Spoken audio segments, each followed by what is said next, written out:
Welcome, my friends, to Cuentame USA with Moncho Camano. Uh, Today, I'm speaking with Dave McNamally. McNamally. McAnally, yeah, it's the McAnally, that's Irish what I version. said, Dave. Come on. Of the Derision cult, an industrial metal band from Chicago, Illinois. Well, he also has his side project called Sis Machine That's right, yeah. and many other things that he does that we're going to talk about. Well, not everything he does, but at least some of the stuff. Well, you're all in for it now. Yeah, right. So it's a pleasure having you, Dave. Yeah, man, So I have a bunch of questions, so we'll start. So, you for know, sure. let's say, just to be sincere with my audience, I learned about this band and all his projects not that long ago, so I must say it. But I listened to all his albums, EPs, singles, and everything. Hmm. Oh, wow. So I've been working this week. So Dave, I think you are originally from the state of Iowa. Am I correct? Yeah, that's right. That's right. Yeah, that's why I don't know if you can tell, but I sort of talk with a bit of a rural accent and never did shake that. But yeah, I grew up in area Waterloo, Iowa. And it's funny, I've been telling this story. I There's a few Chicago industrial folks from that town of about Oh. 100,000 people, but Hmm. us and John Wayne Gacy moved from Waterloo to Chicago, so some of us did fared better than others. That's amazing. I have no idea. Wow. Well, tell me about your early interests in music in Iowa. What were you, what were you listening when you were like a young dude? What was going on in your Yeah, high school or middle school? I don't know. yeah, well, I grew up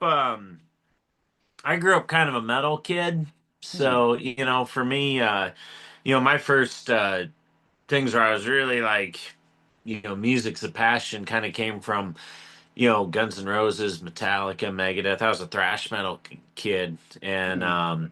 it wasn't until, funny enough, of all things, I saw David Bowie on Saturday Night Live when he was in Tin Machine that, like, Oh, kind of my eyes Tin opened up a Machine. little bit to things beyond just metal. And then from there I got into David Bowie, Hmm. which became a huge Bowie fan. I was on Bowie Net and everything, and loved like Oh, Outside, really? Oh, Earthling man. were huge influences to me. Man. And so I started getting into bands really in earnest in the mid late 90s, and played a lot of like Tin Machine type stuff. Hmm. Um, and then really by that point like got into industrial and but yeah, I definitely came by way of thrash metal, which I think really if you listen to Derision Cult has a Oh, lot of yes. I thrash listen. roots. And funny enough, especially with the last two albums, EPs that we did, Mercenary Notes Part One, Part Two, we were lucky enough to have Reeves Gabrels from Tin Machine plays guitar on a few tracks, and Yeah, he so does really well on those.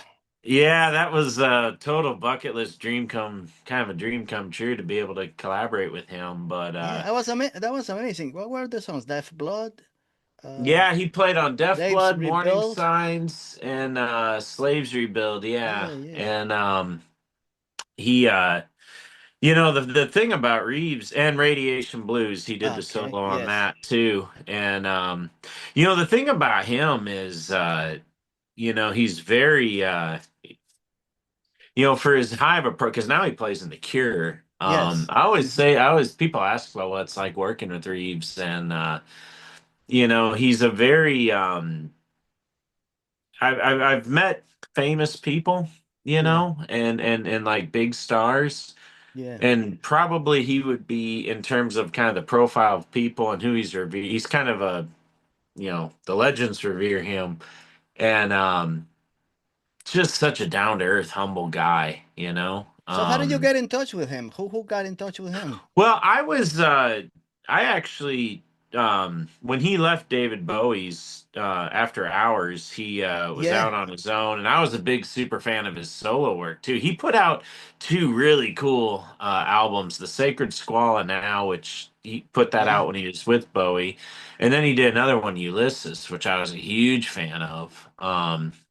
I gotta And write those down because I never heard of him playing a solo albums. yeah, Only the well he Bowie had. albums. Earthlink. I think it was the other one. Outside. I think I don't remember. Yeah, they were I mean they were a little lower profile releases, but Ulysses was it was kind of one of the first Okay. internet only albums, in the Okay. early that came out in 2001, I want to say. And there's Hmm. some really amazing tracks on it. And then he moved to Nashville and started a project called Rockonica. Hmm. Um real raw, just kind of noisy rock stuff. And Hmm. anyways, I was, during that time, I was a big fan of his and kind of got in touch with him back then. And then during COVID, while we were working on Mercenary Notes Part One, um, we got Chris Connolly involved from Ministry and Pigface, Revolting Cox. And so it just started to turn into a man, who could we work with? And the Hmm. Cure was, Reeves lives in upstate New York actually, and there was the Cure kind of, everyone got the brakes put on him at the beginning of Yeah. COVID, so he was kind of sitting at home, Hmm. and so I just reached out and That makes was sense. able kind of a It was hey. the best time because to tell you the truth, when I made my first better interviews, that's during the COVID times because all those artists were just hanging around doing not much, and that was the Yeah. best time to talk to them because they weren't that busy. Right, yeah, Yeah. and so it was a little fortuitous in that sense because he some of the plans for the new Cure album had been put on hold, and the thing Hmm. about Reeves is I know he's a fan of Chicago industrial because I guess I skipped over this, but Reeves Yeah. also played on a Sister Machine Gun album in '97, I Okay. guess '96, called Hmm. Metropolis, which really he did some really cool stuff with slide guitar on that, and it juxtaposed so awesome against these big Hmm. industrial beats. So I kind of thought, this is kind of right, and he spoke really highly of that album and how much he enjoyed working on it. So I thought, hey, we might have a shot here. He might want to try Hmm. something like this. And That's cool. we were lucky. He knew some of the names. He remembered, he's a big fan of the Chicago industrial sound. So yeah, Hmm. it worked out That's cool. good. That's But cool. yeah, going back to your question, I started out as a thrash guy, and as I got, through David Bowie, I really is how I got into industrial. Hmm. And then luckily enough, we were able to work with Reeves after that. So I've been really lucky in that regard. Hmm. Were you any of your members, family members, into music at all? Well, Derision Cult, there's four of us live. No, I'm talking about your family. Your Oh, any of oh, your here. family members, if they were into music or Oh, were they yeah. were No, they artists I or they kind just of. they had like a good record collection in their house in your house and Oh, yeah. It's funny. My parents were kind of products of their, they're boomers, and so they're into. Um, 80s stuff. no, more like the Beach Boys, the Oh, Beatles, okay. stuff like. I have immense respect for guys like Brian Wilson, obviously the Beatles from them. Right. And yeah, yeah, my influences kind of came more from buddies at school and stuff like that. My yeah, it's funny you asked that because my family, I come from a pretty athletic family. I was a swimmer in school, and my Hmm. dad was a diver. Oh, And my brother swam at the Navy, so we were kind of sports guys. So this is where thrash metal helped. You need that, Metallica and Pantera to jack you up for, to go kick some ass. I see. And I industrial lends itself to that too. Of course. Uh, I also read that you had some bands in Iowa, or you were part of the metal scene in. Yeah, well, I came up, right. Yeah, there was a kind of in the mid 90s there was a, for Iowa standards, there was kind of a burgeoning. metal scene that like Slipknot came out of. Yeah. And see, I was kind of on the periphery of that. Those guys are a little older than me, but the thing that was happening then was and I don't know how much of this gets into Slipknot lore, but like Mr. Bungle was like worshipped by like everybody in Des Moines. And Yeah. so there was that you could really hear Mr. Bungle. In fact, if you listen to some of the really early Slipknot stuff, you can really hear the Mr. Bungle influences on it. But that Mhm. was really the slap bass and all that. That stuff was really happening in Des Moines in the kind of mid late 90s. And so I was sort of on the periphery of that, you know. That was kind of I was really into bringing like Tin Machine noisy things to what I was doing, but I played with a lot of those guys. Hmm. I played with I never played any shows with Slipknot in the early days, but played with like Dead Front. That was Jim Root's band before he was in Slipknot. Hmm. And all those guys are kind of around. The Des Moines metal scene, kind of revolved around a radio station 99 with the laser. I can't remember the numbers now, but it was the laser. And one of the DJs in the morning show had a band called 35 Inch Mutter. Hmm. And anyways, so I there was a big festival and it grew around uh, that. I guess But all of that is gone. No radio station like that, or yeah. there's nothing. Yeah, I think the laser's gone. There was one called Rock 108 in Eastern Iowa. It's still pretty big. Yeah. 100,000 watt station. Hmm.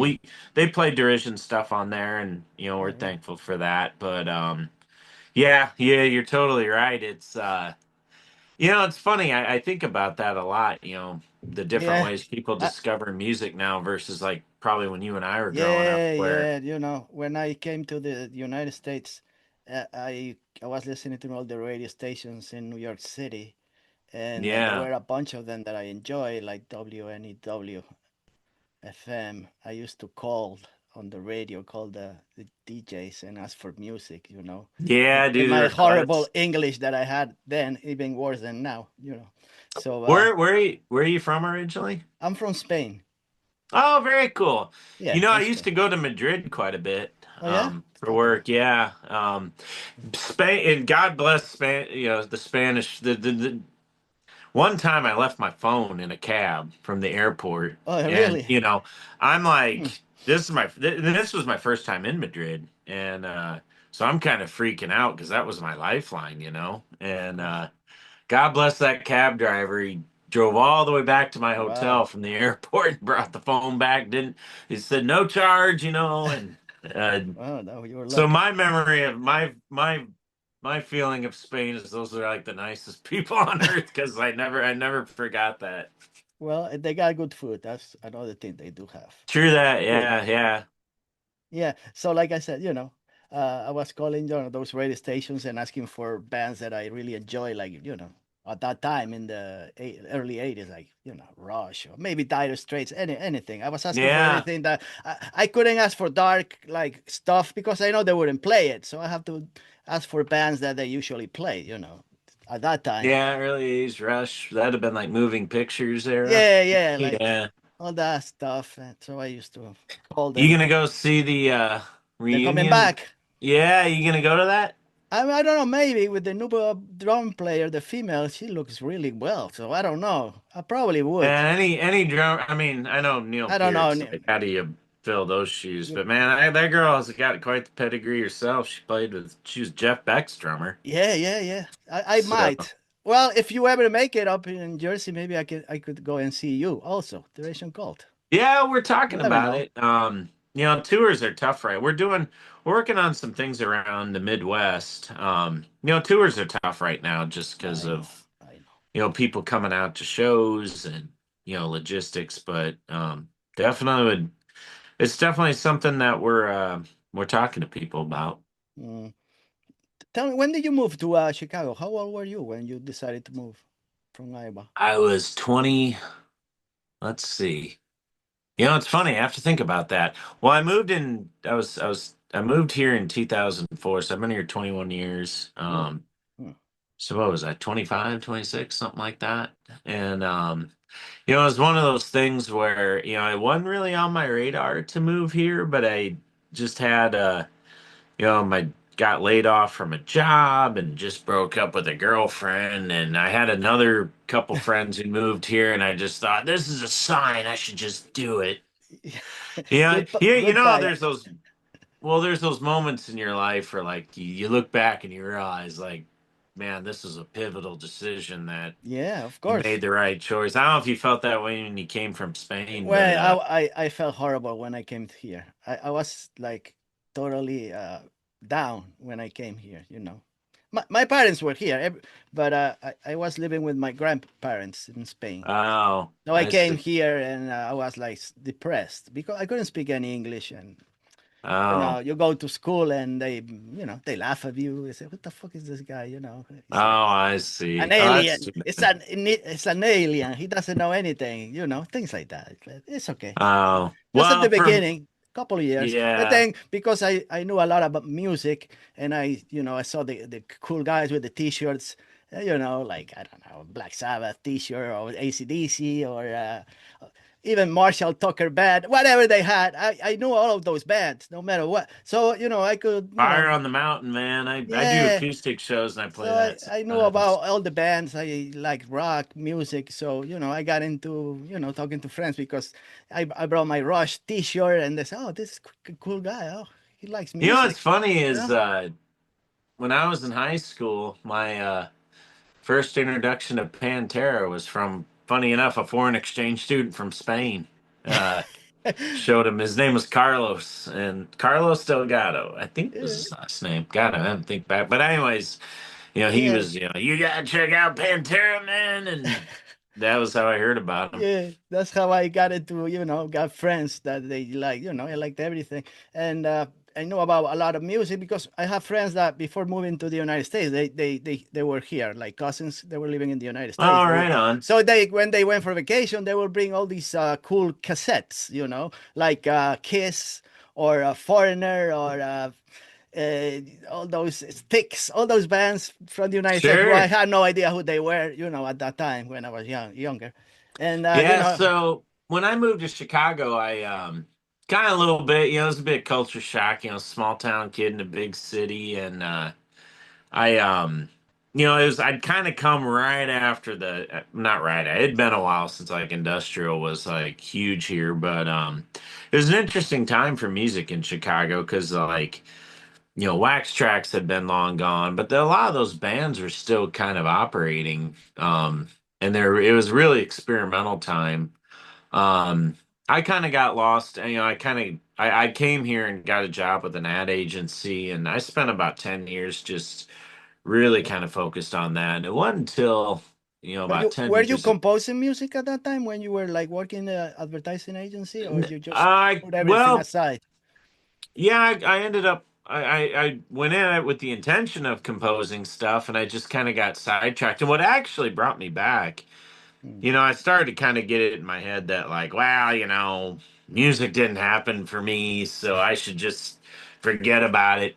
And I met in the agency world, I kind of crossed paths with Jim Marcus, who is the front man of Die Warsaw, which is a seminal Chicago industrial band. Like Nine Inch Nails did their first tour with them and hugely influential in our circles.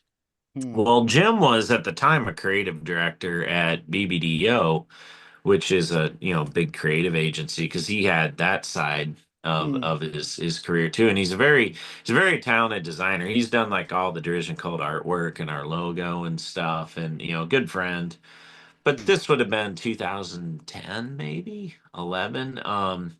And he kind of lit the spark with me that, like, you could create art for the sake of creating art and not get so hung up on like the commercial aspects of it. And, Die Wars, I was a successful band, but that Hmm. really kind of jogged my thinking to like, what's the point of doing this? Is it are you doing it because you got something you want to say, or Hmm. is there some kind of surfacey kind of bullshit motive to it? And that really got me back to thinking, I if I got things that I want to create, I should do it, and not Hmm. get so hung up on, if there's an audience for it, there's an audience for it. And it Right. that was a really pivotal thing that kind of Do got you me out of that mindset of, do you because in the regret not 90s, do you regret not going back to music earlier, or it just whatever it just happened um, at the right time, maybe? yeah, you remember that movie Butterfly Effect with Yes. Ash? I kind of look at it like, things kind of, because like maybe if I'd have gotten back into music earlier, maybe I wouldn't have met my wife and wouldn't have my daughter now, and Yeah. like maybe that would change. So, I not really. Yeah. And I've talked to, kind of the guy I collaborate with, Sean Payne. We've talked about that because Sean has a band, Cyanotic, and Right. I think in some ways I kind of had to go through what I did because a lot of the stuff on Mercenary Notes, one and two is about some of the experiences I had in the ad business, manipulating people with messaging and stuff. Right. And I needed to kind of have that well to draw from for what we did. So, I definitely kind of kicked myself that I had that superficial attitude about it, Yeah. but it is what it is. Were most of your friends during the 2000s like into the music industry, or you weren't like having too many connections with those people when you were in the advertising business? Did you Not know? necessarily in the ad business. I didn't. When I came to Chicago, I knew like there's a couple Chicago industrial bands that I'd kind of had known. Mm, And some of them started to kind of peter out around the time I moved here. So, you mm, know, it was a little dead for me. I've since reconnected with a lot of those people. A lot of people I've learned kind of went through similar things I did, where it oh, was like, you kind of get sucked into real life for a bit, and then you kind of come back around to yeah, it, and you find out.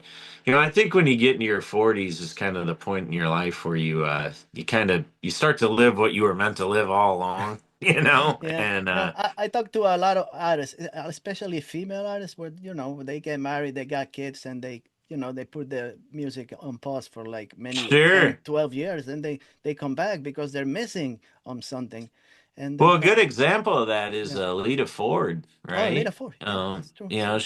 She took what 20 years or something like that off to raise kids and Yeah, yeah, yes, it happens. I mean, and came back and ended up putting out more kick-ass albums than she ever. I think at least they're heavier, you yeah, know. you're right. So you started the Derision cult in around the 2014, was it? 13, 14? Kicking around demos, yeah, and it is just kind of me just screaming into the void a little bit, and then Hmm. started to get a little bit of traction, and then during the pandemic, I kind of went into business for myself too, so that gave me a lot of flexibility. I left the agency business in 2018, ran marketing for a tech company here, and Hmm. then that got acquired right in the middle of COVID, actually, or in that year. So then I've been independent. So that gave me a lot of flexibility, and that's when I hooked up with the Glitch Mode Recordings, which is a kind of an artist collective here in Chicago.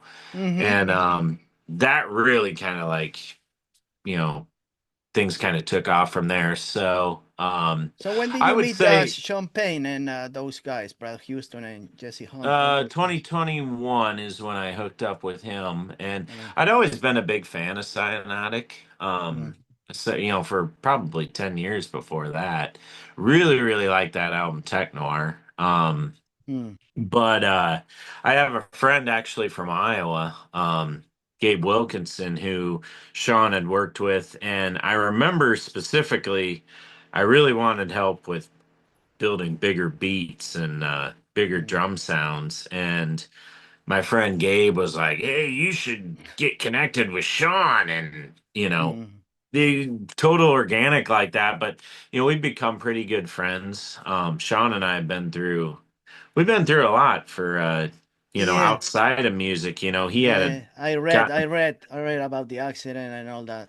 Yeah. yeah, that, and then I had a friend we were at a Skinny Puppy show, and I had a friend get killed, and Sean was Mm, there, and so we kind of yeah, had to go through some some trauma of course. together. So it's a lot of living in the span of 4 years. But that crew has kind of become one of the things that's really cool with I've found with music is, about 5 years ago, I stopped drinking and stuff. Well, none of Hmm. these guys drink either, so it was like almost Oh, serendipity. Water finds its level a little bit, and so now I well, got guys that can hang around that aren't a bunch of drunks or yeah, anything, yeah, and yeah. That's a good. that's I been think it's a super good helpful. thing. It's a good thing. Oh yeah, I think it totally. is. At least I think you can make.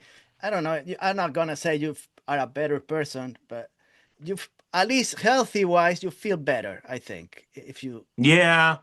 And I'm not one to really say like, now kids, drugs and alcohol aren't the Yeah. answer, and because you know what, it does work. I'm sorry, Yeah, I partying know. is Yeah. fun. But Telling what about sucks is like those when music you, composers who did all this great stuff, while doing drugs. They were really good at yeah. it. So Well, the thing that sucks is like when you want to quit and you can't, and you're yeah, like stuck in that, you yeah, know, yeah, yeah. I got. you're just in on a hamster wheel a little bit, and Yeah, but yeah, you're totally right. Once you get off it and you get some clarity on, yeah, how you can spend your time, and the things that make you happy, aren't necessarily the booze or whatever. I yeah. don't think I wouldn't say I was like a crazy alcoholic or anything, but I'm kind of like anyone else during COVID. Oh yeah. Man, when you just sitting around, I just kind of had the epiphany that like, man, this isn't really my thing. But like I said, just writer. And I remember reading an interview with Dita Von Teese, the tattoo artist. Hmm.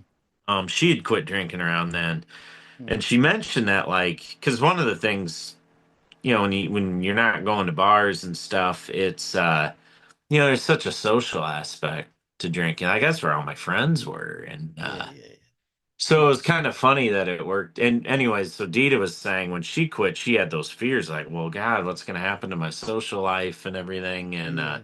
well, she got into yoga and like met a whole new clique and all that. And the same thing happened to me. That's, Sean and Jesse and Brad and all those guys kind of came into my life around that time. And Hmm.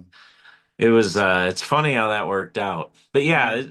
when I think of Derision Cult, like the history of it, um, there's that first kind of 5, 6 years was just me in my basement, and then the last four have been a lot more collaborative with those guys. So that album, "A Man Alive," and that you published in 2020, that was on you by That yourself was yeah, that and Charlatans was just me, and then in Charlotte. especially after Charlatans is where I was like, I really wanted to work with somebody who really knew industrial inside out, knew the big beats and Yeah, how to create that Chicago sound, and there's no better guy than Sean to do that. yeah, those Mercenary Notes, but part one and two are very different than those previous two. For what when I listen, Yeah, that would, and that'd be a big reason why is yeah, we really kind of put the production on its head, and um yeah, I think he definitely well, he had a huge influence in just helping me think more about beats and how important the rhythm yeah, is, and he especially Charlatans, I was just kind of thrashing out on that. they are But good songs though that I enjoy from the oh, Charlatans. thanks, man. Yeah, of course, All of Man God. I think that was one of them. I think All of Man God was one that I. But and now we've got a whole bunch of stuff we've kind of spun off too. I had a electronic project I did with my friend. I just kind of noise experiments called Sis Machine, Right, and I listen to Sis Machine also. Uh, there are really, I don't know what to say. I don't know if I like it more than even than. I shouldn't say well, that. it's Derision Cult. I different. don't know. I don't know. I don't, Well, not even. one's It's not as many as much music as in Derision Cult. There's many well, more songs. we've got an EP that or an album, I guess, we're dropping next year called Parts Unknown, and Okay. Sean, we collaborated on that, and that's actually Hmm. and that and so the last Well, Sis Machine thing I I really did. enjoy that Graceful Isolation. Those songs I really enjoyed a lot. To tell you. Oh, thanks, man. Well, the I was going to ask you regarding the singer, the female singer Kimberly. yeah, Kim. So I don't know how to she's say. She's Cormier. from Yeah, Jersey, I think. She was born in Newark. I was that's like, right, right. Well, she's had an she looks very in, interesting. I don't know. Is she living in interesting. Kurdistan? I don't know. That's right. Yeah, yeah. That's a She's big over change there from now. Jersey to Kurdistan. Well, she went there, then she's in Maine, and now she's over in Kurdistan. She's really passionate about the culture there, and Hmm. Yeah. but no, Kim. So for what we're gonna do, she's back for some songs, and Kim's a wonderful singer, and Yes. Hmm. I it allows us to do different things working with her. Kim works. I mean, she works with a lot of projects. Hmm. But I think what we did, what we have coming up, we drew a lot more on like Portishead and Uh-huh. Garbage and bands like that. Hmm. Especially for the stuff that we did with Kim. But Yeah. I think people will be surprised by what we roll out. We're going to start dropping tracks from that because it is a lot. It's a lot more rhythmic, a lot more acoustic elements. I'm a big Porcupine Tree fan, so Oh, like you are Steve Wilson. Yeah. yeah, yeah, and Yeah. so there's a lot of in, I really drew a lot of inspiration from like In Absentia and that last Porcupine Tree album, Closure Continuation, Hmm. which I love. And so there's a lot of elements, chordal elements and things like that from Hmm. Steve or Porcupine Tree in particular. But yeah, that'll be coming out actually in April, but we'll be dropping tracks for then. I think it's a lot of the big differences you heard in like Charlatans and Hmm. the Mercenary stuff, it'll be very, very similar with Sis Machine, where the beats will become a lot more prominent. But I'm really Hmm. excited about it. We've worked on that in fits and starts for the last few years now, and um, kind of the way we work on things. And this is something I learned a lot from Sean. Is I was pretty impatient. I think before working with him, like gotta get stuff cranked out, Yeah. and Yeah. Sean is very much give things space, give them time, Right. step away from something for a couple weeks or even like a month and Yeah. come back to it because you always hear things that like, yeah, that's maybe that goes on a little too long, or maybe this note Hmm. isn't right, Yeah. um and he's not afraid to take his time with things, and I've kind of embraced that, working Hmm. with those guys. So we did that with Sis Machine. Hmm. And Yeah. I think yeah, um people that people that were fond of that project, I think will be Yeah, I think pleasantly surprised with what I'll we be do. one of them. But Oh, I thanks, was man. listening to Mercenary Notes a couple of weeks ago. Not a couple of weeks, like a week ago, when it was snowing here in Jersey. It snowed for like Oh four yeah, or well, five man, we four got inches. clobbered with that here in So yeah, Chicago a so I little was bit like ago too. shoveling snow and listening to Joker's Wild. That make me a lot of energy listening to that Yeah, album. You know, well, that it track helped me had out. we found and it sounds like you're a old prog rocker guy. Yeah, yeah, Just yeah. talking about. So I really want to have an organ solo because I'm a huge Uriah Heep fan, Oh, and that's cool.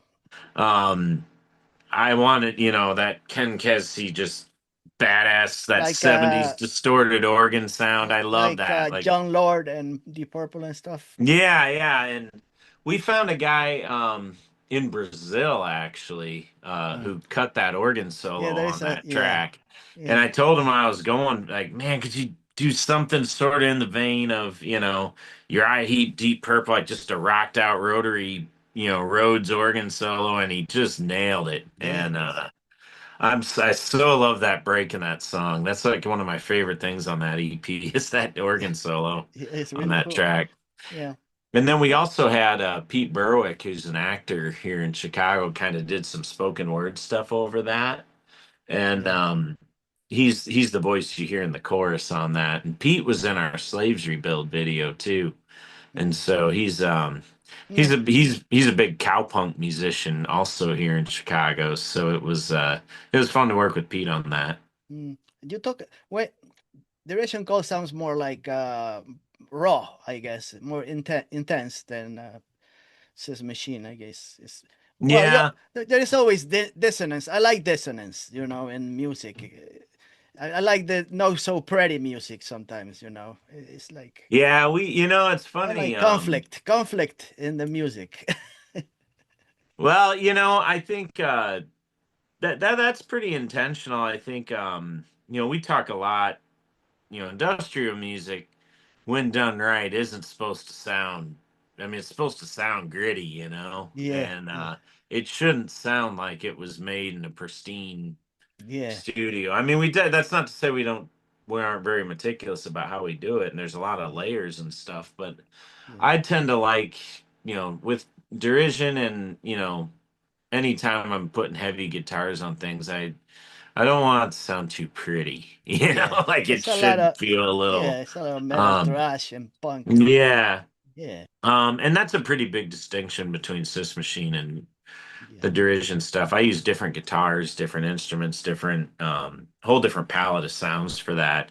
mm, And I guess those have been, those tracks that we're about to release have been kind of gestating in the background. If you mm, get too overwhelmed with thrash metal stuff, we'll work on those, and when that stuff's getting a little boring, it's time to break out loud things again and make derision tracks, and yeah. um, What I that's noticed, kind there is a lot of spoken word in your music. A lot of, yeah. Sometimes it seems like I'm listening to a little old radio talking. I don't know. It's like of. vocal. It's like, Oh, like on like Radiation Blues, and yeah. yeah. Well, for me, I think that influence comes from Tom Waits. I'm a huge Okay. Tom Waits fan, and I love like Bone Machine and some of his like on Mule variations. Well, yeah, and like Swordfish Trombones, like he'll do those tracks where it's kind of like a character talking, and Mm, yeah. those are things that really inspired me. So I think that's probably, if I were to psychoanalyze myself, that's probably where that comes from. But that, and then also I just love old country, like old outlaw country stuff where, you know, especially in the 50s, like if you listen to stuff from like, Big Bad John and things, like Right. those guys would kind of just talk, or like even, Johnny Cash, one piece Yeah. at a time and stuff where they're just kind of talking. And Yeah. I think Yeah. that kind of seeps in. I like I like where you can hear tracks, and where, stuff that we're working on right now is a lot like that too, where it almost sounds like a character Right. in a song doing a part. I, I I think those are really cool elements. Hmm. So, what drives most of your songwriter? I mean, the songwriting. It's like themes that you always try to nail down into your lyrics. Mm, Well, because you talk about a clear, lot of stuff, yeah. talk about. Well, um, particularly with the mercenary stuff, I had a real, when we started kind of those songs, I really had a mission to talk about just media manipulation. Mm, Kind of, and especially kind of in the, you think about 2020 in America, how polarized things were, and I don't think it's really gotten any no, better. I think it's But gotten worse. I what think. I really kind of leading up to that, I was involved in a lot in some ad campaigns where we did things intentionally to sort of provoke people. There's a saying, enragement equals engagement. If you can get somebody mad about something, Yeah. another group, though, that will cause a reaction. And there's a song on Mercenary Notes Part One called "Bastards of the World." I was approached actually by a gun manufacturer to help them with an ad campaign to sell an AR-15 specifically marketed to kids, and Right. which sounds crazy. Like that's like, who in the hell would do that? Yeah. Well, the real reason was because they'd gotten a patent on a trigger that would make it so the gun wouldn't go off accidentally. And one of the big problems with this is why I learned talking to them. Mm, Um, like when grandpa takes the kid out to teach him how to shoot a see. gun, or Yeah. well, one of the a big thing is like the kid will accidentally shoot the gun, not realize. So they had this trigger to make sure it was safe. They didn't care about any of that. What they wanted was get that message out there to kind of left wing media that these crazy jackoffs in Right. Chicago are making this AR-50 and they're gonna go nuts. These guys also sold bullets, and anytime there was a fervor about gun rights or guns, Right. bullet sales go up, and that's what they wanted.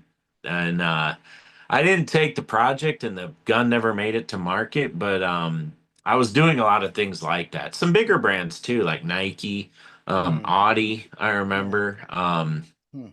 And so those are things I really wanted to comment on those tracks, but do it in a way that wasn't just some dude lecturing people about, now don't believe everything you hear and but be a little more Well, abstract. yeah, I Um understand. Yeah. but definitely uh Well, the thing Bastards the the same World's thing is like for legacy media. That's what they do, more or less. yeah, You yeah. know, they try to make people So angry. right, you're right. And those kind of when I saw the media kind of hopping on this bandwagon of going, it used to be in advertising. You'd convince, like when I guess both of us are growing up, Yeah. hey, if you drink this beer, the hot chicks will like you, and if you use this kind of dishwashing detergent, you're gonna seem more sophisticated. And Yeah. somewhere in the mid 2010s, it became more about brands realized if they could be more about who you are as a person. If you drink this beer, you're a more socially conscious male. You're not. I mean, dude, it's beer. But Yeah. Yeah. Yeah. and you started to see that seep. If you drive this kind of car, this means you're more you're not a misogynist, and and I really had a problem. That was one of the reasons I kind of got out of that business. But I Hmm. saw that happening, and I saw kind of the impact, it was having, and in some cases, like media was being bought. Because I was kind of on the media buying side for some of these bigger brands, Hmm. with the intention of, we'll buy a block of media on like Viacom, these ad networks, Yeah. but we don't want story, these are the kind of stories we want you out there sharing on the news. And it started to be more like the tail wagging the dog a little bit on what the public was informed about. Right. And I thought that was kind of that was something I really kind of fueled my lyrics. Especially with, like I said, well, Charlotte and Zinc and the Mercenary Notes Part One, Part Two, I had a bit of an axe to grind about that stuff.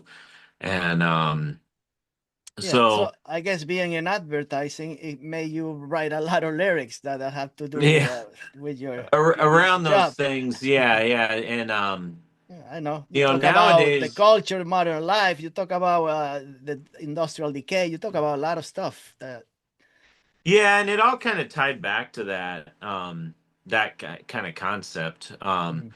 I think where with the cis machine things, I tend to be a little more. That's a chance for me to write a little more about personal stuff. Yeah. Um, so like the graceful isolation things, a lot of those are written around the time I decided to quit drinking. So there's a lot of Mm. tracks on there about that. Um, this next part's unknown. Are kind of more. My kids are getting older now, and kind of some of the realities of having to impart adult wisdom when you feel like a kid yourself. And those are things that It's hard to be a I father when you're like your kids. kind of, yeah, and I, without consciously doing it, I found myself gravitating towards that idea a lot. Like, how do you kind of graduate into new phases of life? Mm, mm, So those are subjects I explored there. Usually for me with songs, I tend to start with the music first and lyrics last. So, okay. especially with Derision Code, everything's starts with riffs. I'm very Metallica like in that regard, and then everything kind of builds around it. Sis Machine, I tend to be more kind of pads and synths and More things like that. technological, I guess you Yeah, and could then say. guitar. If I'm going to use guitars at all, they become a texture. And I'm Mm, trying to get more like that. I know I know Sean and the rest of the guys really would encourage that, but mm, I like to lean, I'm at a point now where I really want to lean more into those elements, and then Do you used think that guitars has to do with and your age? Like as you getting older, you're slowing down. Not slowing down in music, I mean, but no, relaxing or I think it's more just being more collaborative with, okay. the glitch mode guys. Mm, And one of the things that I've learned a lot in the last few years is guitars take up a lot of space in the mix, man. And you can yeah. get more out of them if you use them a little more Mm, sparingly, yeah. and I don't mean this as a knock at all against Megadeth or Metallica, but you listen to those bands like that, you pretty much get a guitar, a bass, and drums and vocal. And Yeah. that is, whereas like an industrial where you're building up layers of sound, Yeah. um, you Uh, could do a lot more, around yeah. guitars if you're cognizant of that. Plus, I'll be honest, I think it leads to new paths of creativity, Yeah. Mm, writing with a synth versus a guitar, and that's just literally, you have, you know, guitars are tuned a certain way and you play them a certain way. I just switched to using Ableton as a DAW this year, which is oh, really, it's, it's, it's really changed how I think about music in a good way. So, mm, yeah, I think that's a big part of it is just the collaboration, not so much age. mm. The latest stuff that you put out are those two tracks flying over noise, those covers that you got? Yeah, Rocket flyover Science said noise. better than me. Those two. Yeah, well, Oh, um, that after the mercenary stuff, which took, that was kind of 4 years of hammering things out. hmm, The covers kind of function like a palate cleanser. Over the course of the summer, we spent a lot of time just talking about influences and things like that. And Cyanotic put out a cover of Atom Bomb by Fluke, and hmm, you know, those two tracks. Rocket Science is by a band called the Pimps, and well, they're actually called the Goodyear Pimps, but they keep getting sued by Goodyear for by the misusing the by the name, so they have to shorten it to the Pimps. And every few years they'll bring back the original name, and then they get a cease and desist and have to be called the Pimps again. But that was a yeah. track that I love. Those are guys that used to play in Iowa. They're from Rockford, Illinois, but they'd come through Iowa all the time, and I'd see them a lot. And it was a track that I really loved. And then Better Than Me is a track by Sister Machine Gun, which is an old school Chicago industrial band. And those guys, and Chris Randall, the main man of that band, was sort of a mentor slash pen pal of mine in the night before I moved to Chicago. And Hmm, I always thought it'd be cool to pay homage to him. And that track in particular, Better Than Me, was hmm, the way it was mixed on the album originally felt strange to me because they didn't bring the guitars very far forward, and whenever I'd seen them live, it was a big rockin' guitar song, and I hmm, wanted to hear it that way on and out. So we recorded a version of it that way, and that's what it is. But no, that was fun to do, just to kind of get into a different headspace yeah. for creating new things, and Hmm, yeah, it was a lot of fun to make those. A lot of fun, a lot of people who would listen to Derision already are a lot of industrial folks. So I think yeah. Sister Machine Gun had, oh yeah, I remember those guys. Yeah. But the Goodyear Pimps has a completely different audience. That's like alt rock, you know. Hmm, If you're a local H fan or something like that, you might be a fan of those guys. But hmm.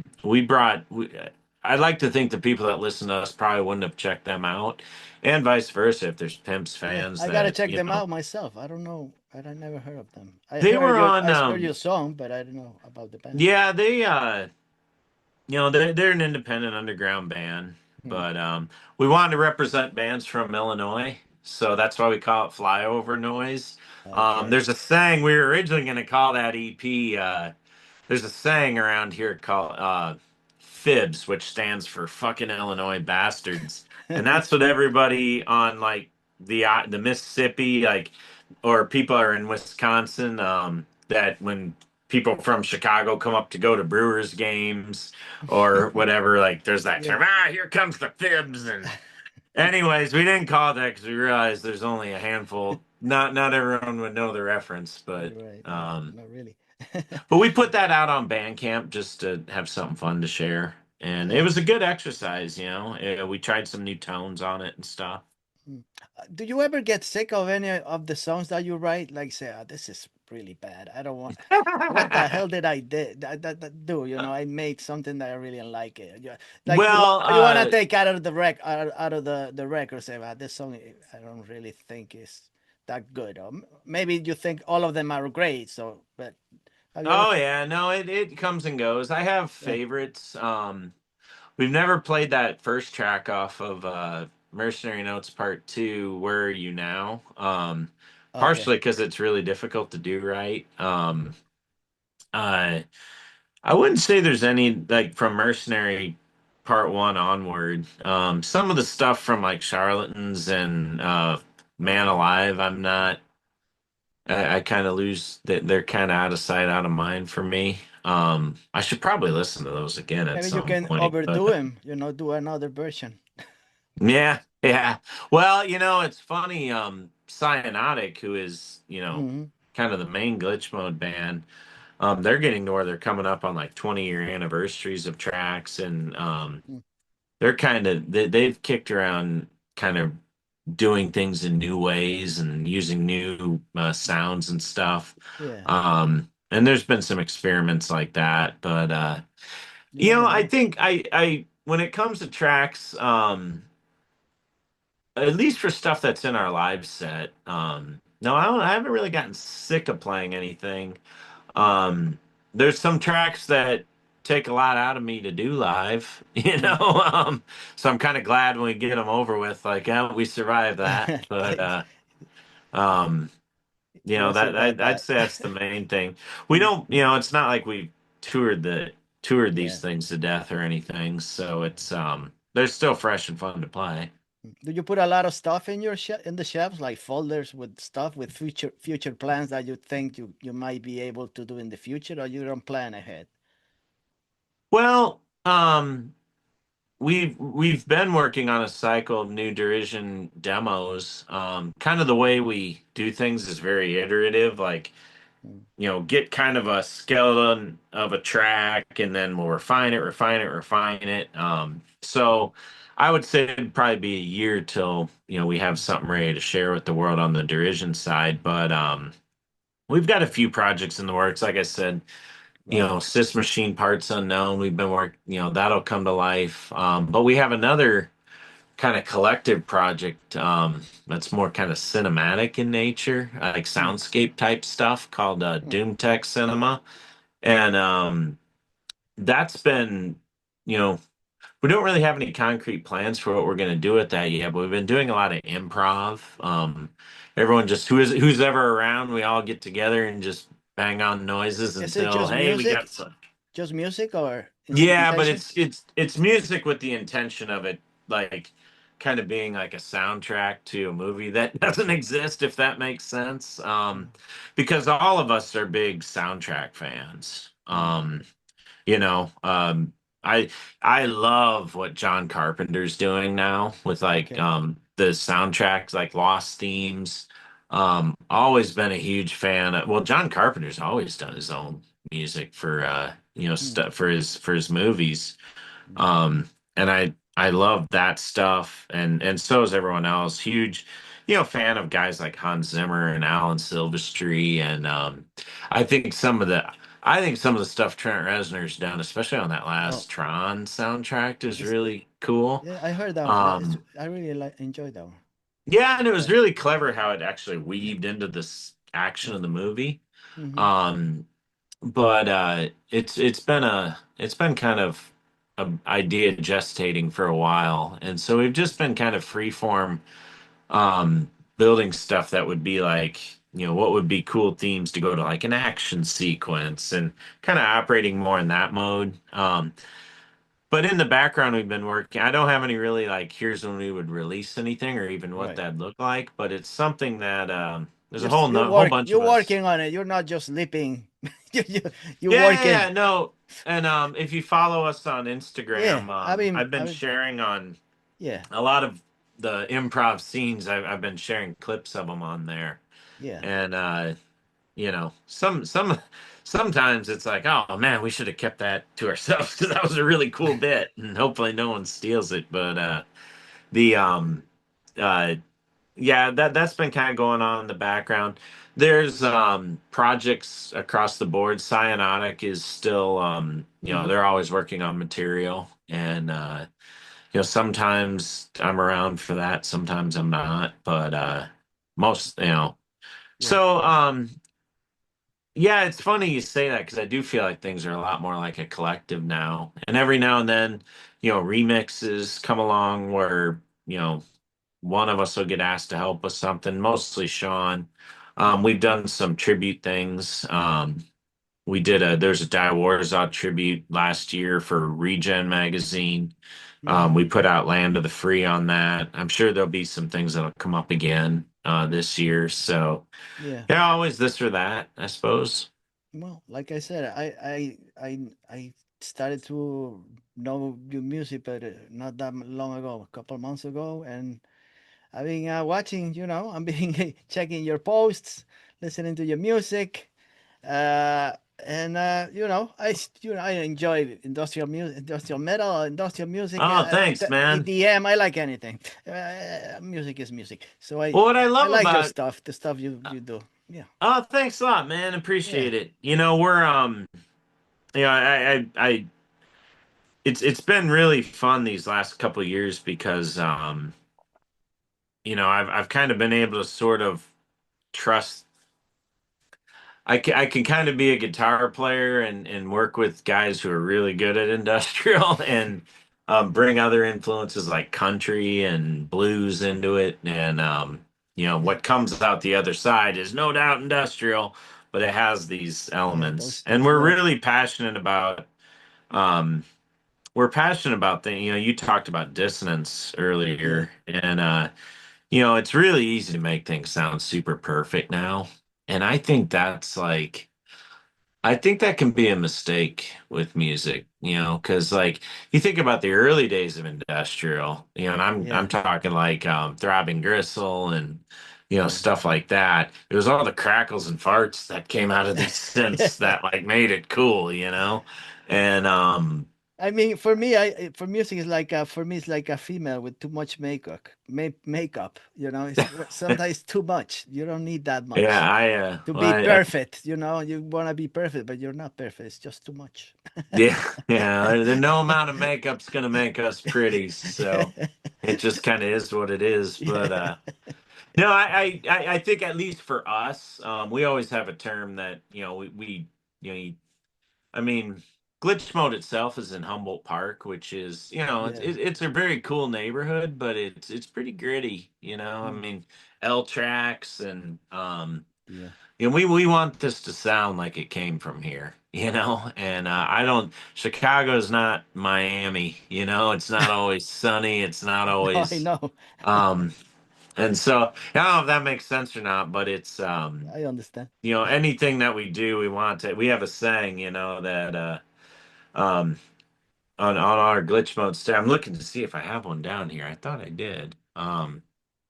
But we have these stickers that say "Make noise, watch trash," and that's kind of our That's motto. your Um, Shoot, man, I guess I thought I did have some down here. I guess I don't. But anyways, Yeah, I um, understand what you're trying to say.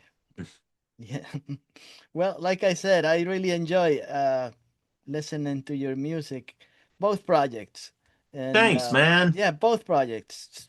It all depends how I feel on that day. Yeah, right, right. Well, I'll send you. I'll let you know when we have the parts unknown stuff ready to Yeah, drop. that would be cool. I'm excited about it for Sys Machine. That's cool. It's Yeah, definitely there's a lot more. I think people will hear a lot more. Like I said, I hear the porcupine tree sounds in yeah. some of the tracks, but Portishead and Garbage, there's more Depeche Mode influences in Hmm, that. that sounds good. So Sounds good. I just want to say, listeners and viewers, go to follow Derision Cult and Sys Machine. You can listen on Instagram, Facebook, those. Especially YouTube, you can there is a live.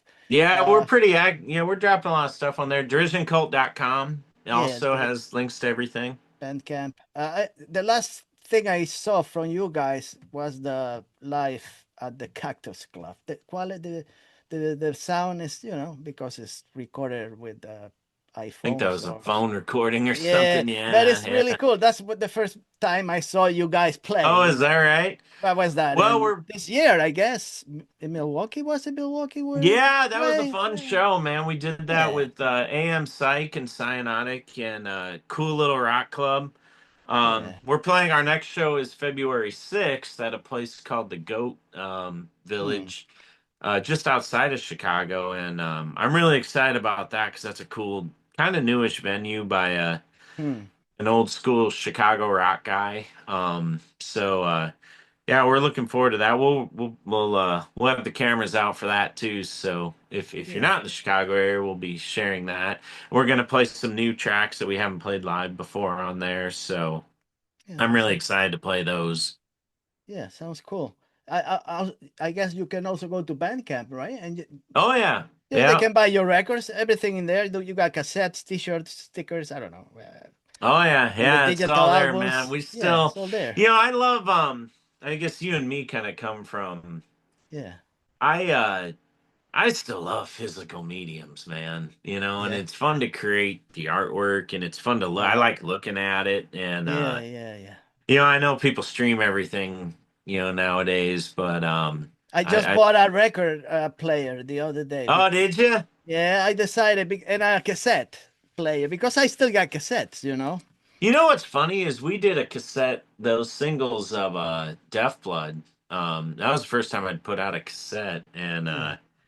man, those sell. Like, and people, you know what's funny is when I look at or when I talk to people at shows, it's younger people Yeah, younger buying them, people. Yeah. and they just want to have the thing, and it's like I don't know. It's my kids don't know what the hell a cassette is. I explain, no, you put this in this thing and you play it, Yeah. and I well, that tape has music on it, I you know know. the thing is sometimes those noises is like you gotta clean the head and all that little Sure, things. yeah, A little and that's painful part of the sometimes. magic of them You too. put it in the car, the cassette player, and it will get stuck in there, and you gotta pull on the tape. I was like crazy That's shit, right, but yeah. And you know what's funny is the other thing that I'm seeing kind of makes sort of its own little comeback in weird ways, VHS tapes. yeah, I still Um, have some. But you know what happened to them?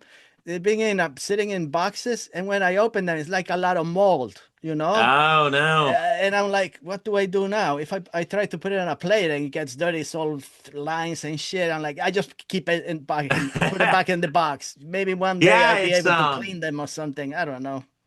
our drummer Jesse was telling me a lot of the noisecore and underground stuff. He lived in Philadelphia for a while. He Yeah, was saying that yeah, they're putting videos out on VHS and they go quick and it's yeah. I don't know, that's kind of I still mind got a lot blowing of. to You know me. what I have? I have an 8 track. Oh An 8 yeah. track with David Bowie station to station. Oh, and you can hear like one side on the other Yeah, while one, two, three, yeah. four. Yeah, I Oh, still that's have that awesome. one. Yeah, I still have some of that shit. I'd be shocked if 8 tracks make their way back. Uh, But you know what's funny is some of the most popular plugins, video plugins, are like VHS artifacts where you get the crackles and stuff. And yeah, it's yeah, funny how like people, the things that were imperfections about those things are now becoming sought after. And yeah, there's a lot of audio plugins designed to give you yeah. The make it feel. sound like the record crackles and stuff. And Yeah, yeah. um, but anyways, no, we'll see about we debated putting out a video comp on VHS last year and Mm, ended up not doing it. But God, there's so much cool stuff you can do, right? Like I want of this course. tape to be purple instead of the black, and Yeah. um, I'm not buying that many anymore, but I used to buy yeah. a lot of vinyl, and especially when you go to New York City. There used to be a lot of stores, many Oh, sure. little stores in the village and stuff. and buying all the We're gonna put imports and stuff. Yeah, we're gonna put Parts Unknown out on vinyl. That would be my first vinyl, and that was a yeah, lot of fun to design, man. Because you can do all the, I don't remember records being like this, but now they do all the crazy splatter yeah, colors and stuff, and I yeah. mean it's fun. It's like a extension of the art, and yeah, people collect vinyl. I I heard something that vinyls have, like the sales are now kind of like they've eclipsed CDs or something like that. So yeah, people definitely buy them. yeah. Whatever I buy, I don't listen to them. I just put them in the box. I don't want to destroy them. I buy. Yeah, So, but yeah. yeah, it will be great to talk to you again next year when you whatever comes out that you put out, Yeah, for says sure, man. machine We'll or be in Derision code, touch. whatever it is, it'll be fine to talk to you again if you don't mind. Absolutely, man. It's good talking to you. I appreciate it. Follow Derision code and says machine, please, and you can write to him also. Maybe on Instagram. You can ask for an autograph. Oh, yeah. Yeah, why not? You're in for it now. Yeah, for $5, he'll autograph a That's right. guitar, a guitar. I send you the guitar with the autograph for $5 only. $5. Not just kidding. Uh, Thank you, Dave. I really appreciate it, man. Yeah, Seems for like a sure. really cool guy, and you make good music. So what else Oh, can you thanks, ask? man. Well, I try. You Enjoy, too, man. enjoy the holidays, and Yeah, all the best for the likewise. new year.